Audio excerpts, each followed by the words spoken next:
Hello, welcome to the Catch a Turtle Leaderboard activity 1.2.2 in Project Lead the Way. We are going to use this activity to learn about how to work with multiple files in one project. We'll have our data stored in a file and we'll have a module of functions in a third file. Let's get started. So in our last project, we created a game called Catch a Turtle. And this project is designed to iterate on that game design and add the function of documenting the highest scorers with a 5-person leaderboard.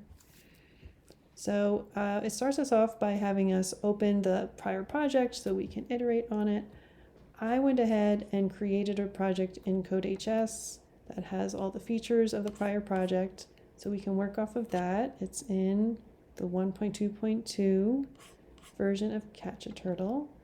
And the next step that we need to do is to copy this import leaderboard statement into the import section of main.py. So main.py is the file that Python will begin executing.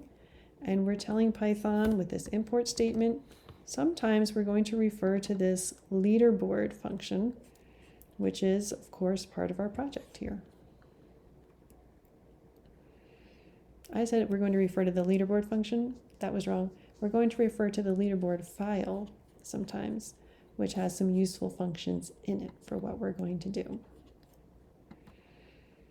Now, in the game configuration section, we are going to copy and paste this code here to set up some variables. The leaderboard file name just documents the file name for the text file that is going to hold the list of the top scorers and their scores. And the player name variable is going to be where we store the current player's name. So we're going to use the input function to ask the current player to enter their name. So I'm copying that code.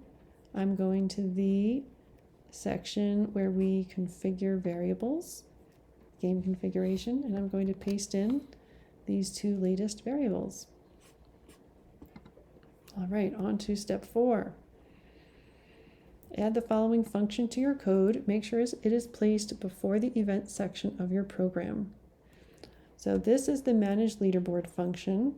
It's going to check on the current player's score, and it will notice if the current player's score is high enough, then it's going to put that player into the leaderboard.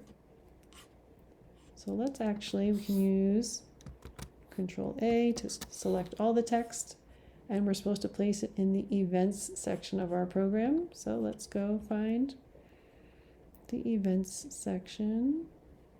There it is.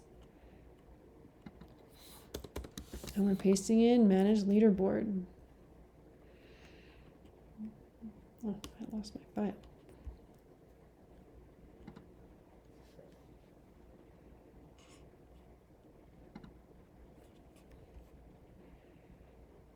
Great.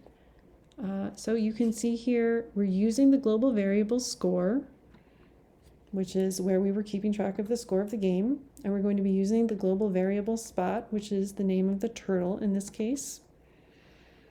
We're going to load in the names from the leaderboard.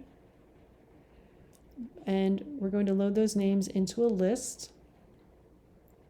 We're also going to load the top scores into a list. And we're going to check if the current score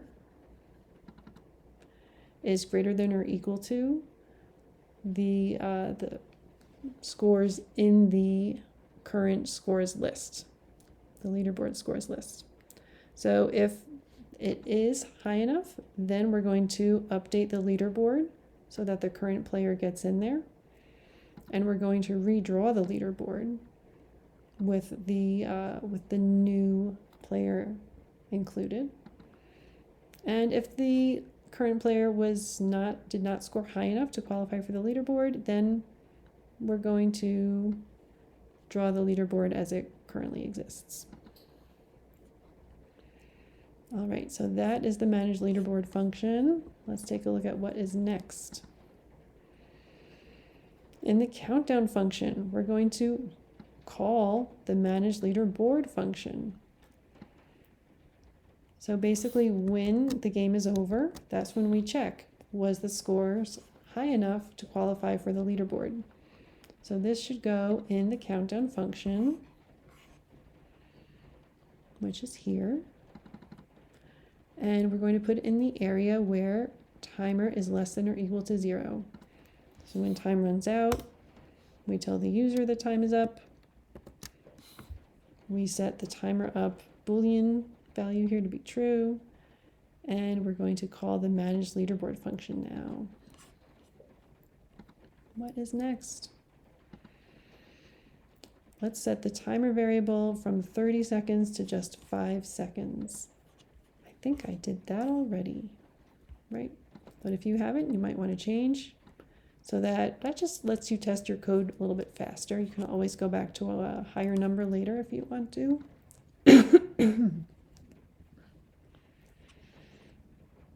So we don't have to worry about saving in Code.hs. And we also don't have to worry about creating this file. I already created it for you.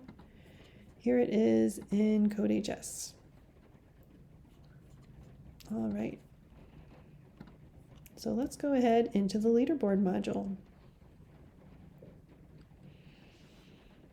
So we already created this file in Code.hs, and I copied the code in. That is already there for you. There's a question about what are the 3 functions in this module. We could take a quick look at that. I think that's really helpful. The main things that leaderboard.py does is it will load the names from the text file into a list. So it uses, it's called get names. It will open the leaderboard text file in read-only mode. And it will just go through, starting with an empty list. It will go through each name in the list, and we're going to help it to append names into the list and return the proper list. That's some of the work we're going to be doing. There's also a function called getScores that similarly will read the scores from the text file and load them into a new scores list, which we would like to return. And then finally, update leaderboard is what we do when we have a new high score that we want to add in. And that's one of the things that we'll be working on also. And finally, draw leaderboard. That prints the list for people to see in the turtle window. I found 4 functions in this module. That's interesting. It's time to test your code. The program should ask you to enter your name in the terminal. Why don't we test it? So let's run main.py. We're connecting. Please enter your name. Great. Great, looks good. And the score is working. Great. Okay. So let's go into the load leaderboard function. Reading data from a file using Python can be quite simple. Your program will need to open the file, load its data line by line into a list, and process the data as you wish. Then close the file.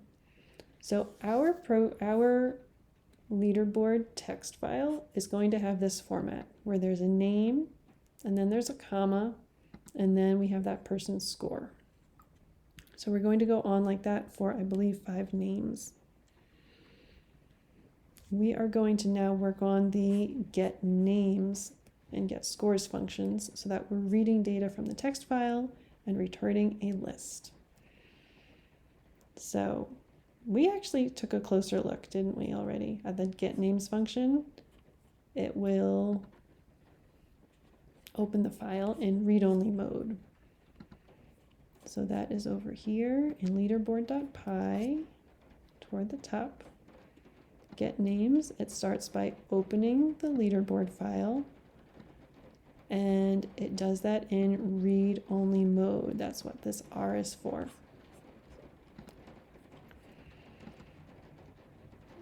Okay. So we practiced a bit of list indexing in class. I don't think I'm going to redo all of this material, but you're certainly welcome to practice on your end. This is all about how the indexing works, how to change values in the list using an index. So now let's get into using that skill to get the player data. To get started extracting names and scores, look at the for loop header in get names and get scores, which looks like this, right? For line in leaderboard file. So conveniently, this is going to loop through every line in the file.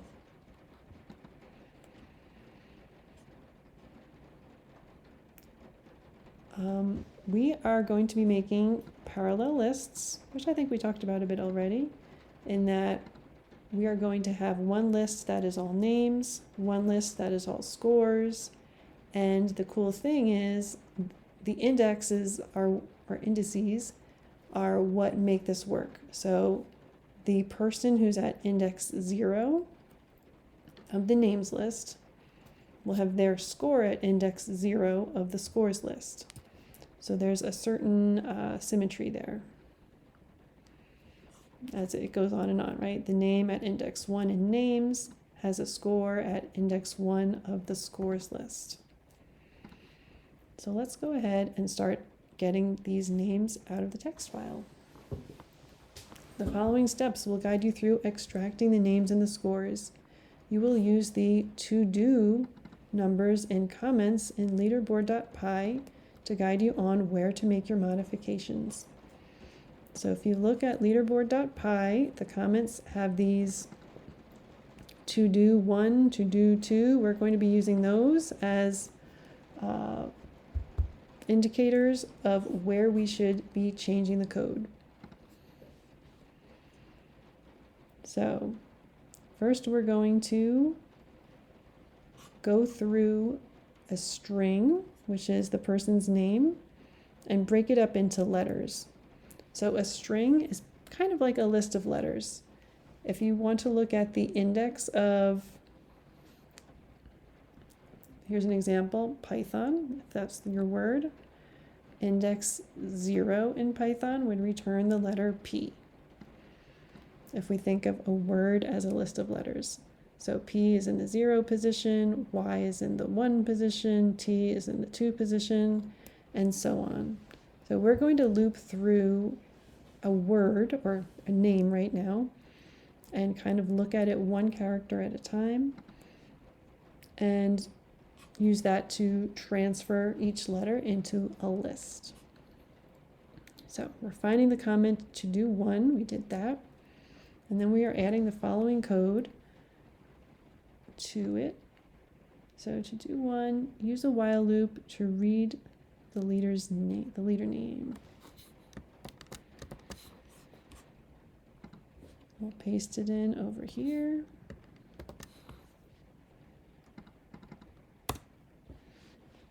And the question is, what is this doing? There's a nice animation here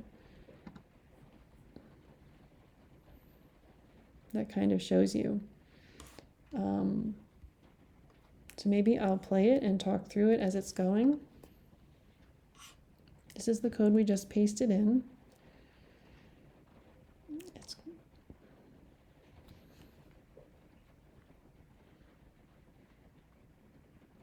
So let's assume we have a player, Pat, with a score 50. And we want to store that data into the leader name list right now, or the leader name string. Right now that's an empty string. We're going to go through and check while the current index is not pointing at a comma. We're going to add the character into the leader name string. And then each time we do that, we increase or increment the index. So still, we are not looking at a comma. We're looking at the letter A, which means we're going to add the letter A to the leader name list. And then we're going to increment the index again. We're now at index 2. Index 2 points us to the letter T, which is not equal to a comma. So we take the leader name PA, we add the T to it, and we increment the index again. Now the current index is in fact pointing us to a comma. So that means we're going to stop the while loop. We're exiting the while loop, and we're going to print out the leader name. One issue that I did not get into is this exclamation point. That is the symbol for not, or inverse. So what we're checking here is if it's true that that the character we're pointing to is not equal to a comma, then we're going to do these steps.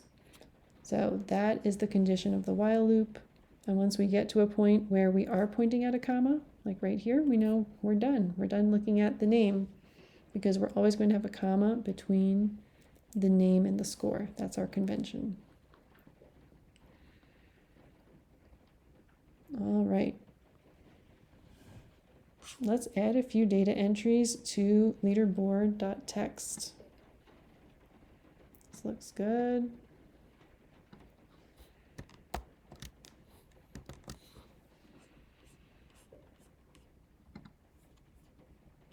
Here's leaderboard.text. We have a few leaders now, and I think we're going to try testing it. Let's see what happens. What should happen is we should be printing the names as we go.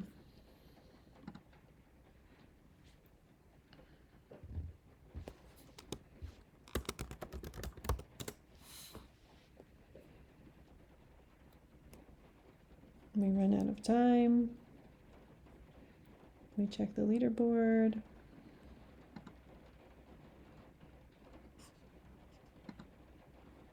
I'm not getting any leaders. Why not?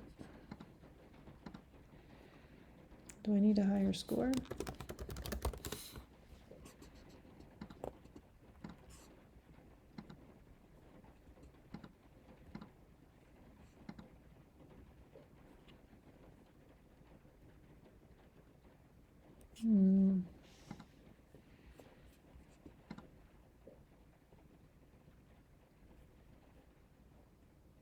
Oh, I think because I'm not printing anything yet.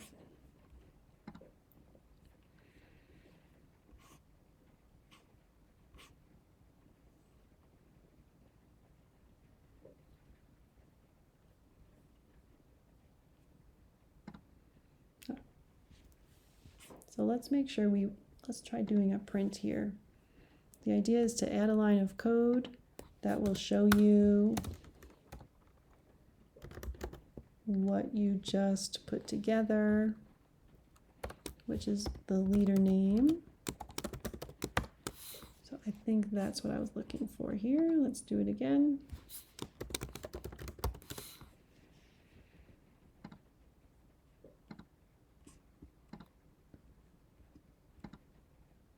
Ah, we did it. We printed Pat, we printed Jack, and we printed Jill. So we got each of the players' names into the leader name variable. Awesome.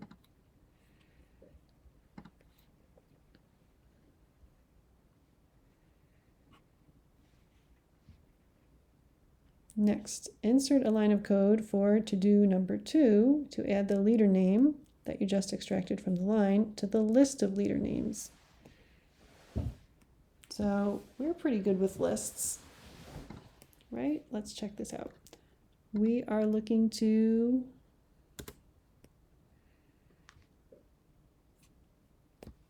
update the names list, which is initialized here, to be equal to whatever the names list was appended with the current leader name. I think that should do it. The suggestion is to use the append method, which is good. Okay. Now we're going to do something similar with the player's scores. In the get scores function at to do 3, add a while loop to index the comma character in line. So let's go to do 3, which is down here. And we need a while loop.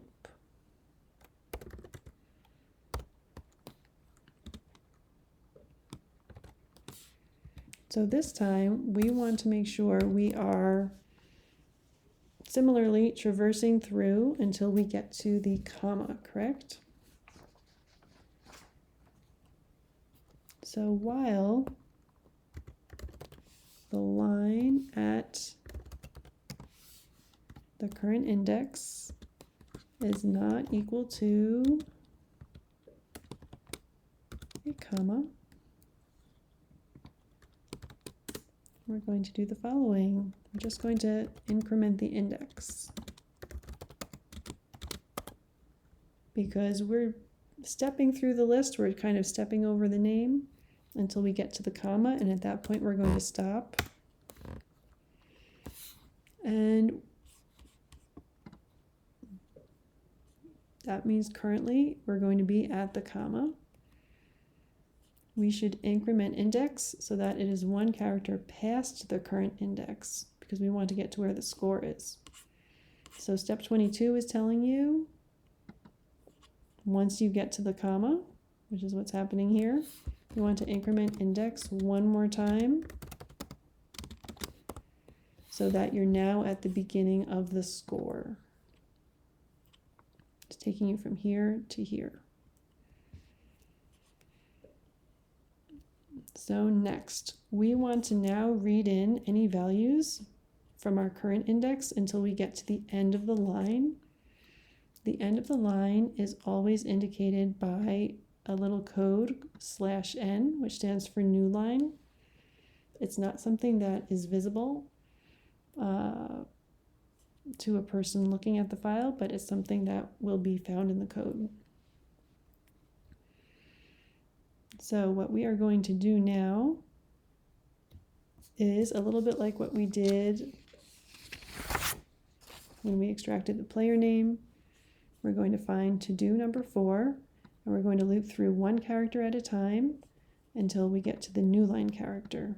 That's going to be our while loop stopping point. So let's go to do 4. We want to go while the current line at the current index is not equal to the new line character \n. We're going to do the following. The leader score variable, I'm getting that from up here, should now be equal to whatever it currently is. Sorry, leader underscore score concatenated with the current character, the character at the current index. And then we always want to increment our index. So we're going to the next character, and we will keep checking to see if that one is the new line character. So that's all we need to do for step 4 there.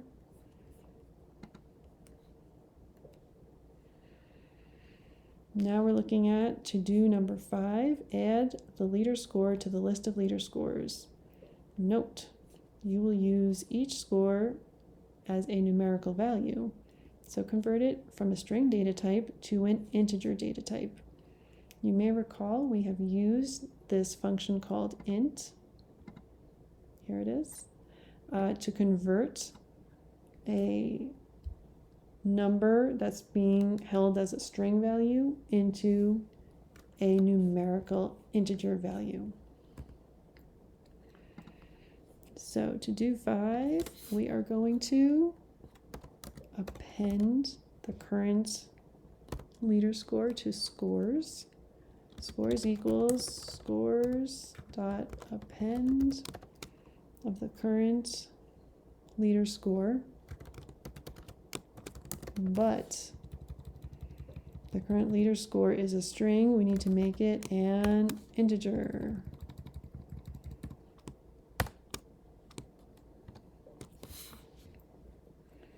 So we'll convert it to an integer right before we append it to the scores list. All right, what else do we have here?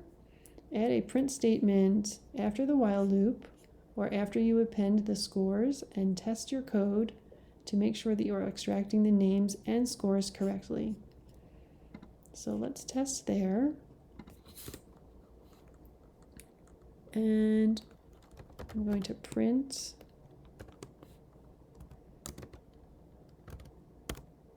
scores. See if we got all of our scores.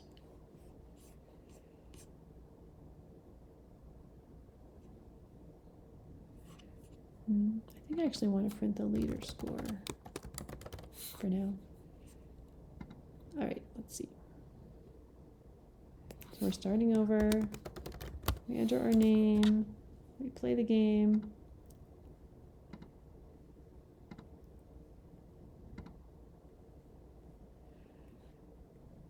Oh, something went wrong.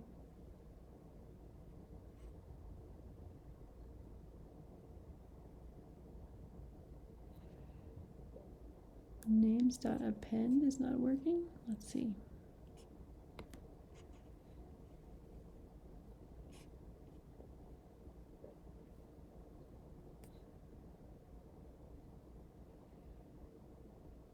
None type has no attribute to append.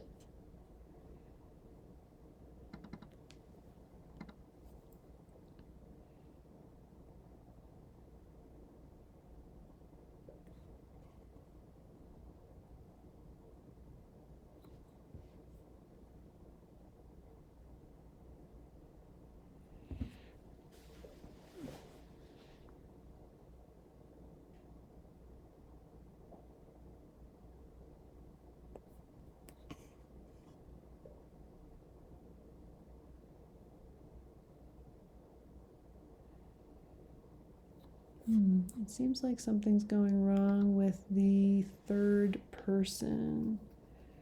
All right, I'm going to take a minute to look at this, and I will share an update in class. I hope this has been helpful. More to come. Good luck with the project.